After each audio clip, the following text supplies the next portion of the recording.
येईल, एखादी बजबजपुरी वळवळ करून माघारी जाईन पुन्हा आणि विनाकारण वादंग निर्माण करत सामान्य मराठ्यांनी सामान्य धनगरांनी समजून घ्या. शांततेत ते सगळं समजून घेऊन 100% आपण त्याच्यावरती तोडगा काढू. मराठ्यांनी समजून घ्या शांततेत आणि धनगरांनी समजून घ्या. याच्या आडून कोणाचे काही डाव आहेत का काय ते मात्र यशस्वी कोणी होऊ देऊ नका. आणि असण्याची दाट शक्यता त्या पुतळ्याच्या माध्यमातून तेढ निर्माण करायचा असाही दाट शक्यता असती. त्याच्यावरती विचार करा आणि शांत राहा. आपण याच्यावर तोडगा नक्की काढू. कुणीतरी येईल, एखादी बजबजपुरी वळवळ करून माघारी जाईन पुन्हा आणि विनाकारण वादंग निर्माण करत सामान्य मराठ्यांनी सामान्य धनगरांनी समजून घ्या. शांततेत ते सगळं समजून घेऊन 100% आपण त्याच्यावरती तोडगा काढू.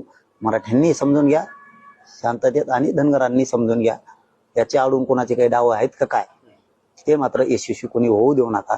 आणि असण्याची दाट शक्यता त्या पुतळ्याच्या माध्यमातून तेढ निर्माण करायचा असाही दाट शक्यता असती. त्याच्यावरती विचार करा आणि शांत राहा. आपण याच्यावर तोडगा नक्की काढू. कुणीतरी येईल, एखादी बजबजपुरी वळवळ करून माघारी जाईन पुन्हा आणि विनाकारण वादंग निर्माण करत सामान्य मराठ्यांनी सामान्य धनगरांनी समजून घ्या. शांततेत ते सगळं समजून घेऊन 100% आपण त्याच्यावरती तोडगा काढू. मराठ्यांनी समजून घ्या शांततेत आणि धनगरांनी समजून घ्या. याच्या आडून कोणाचे काही डाव आहेत का काय ते मात्र यशस्वी कोणी होऊ देऊ नका. आणि असण्याची दाट शक्यता त्या पुतळ्याच्या माध्यमातून तेढ निर्माण करायचा असाही दाट शक्यता असती. त्याच्यावरती विचार करा आणि शांत राहा. आपण याच्यावर तोडगा नक्की काढू.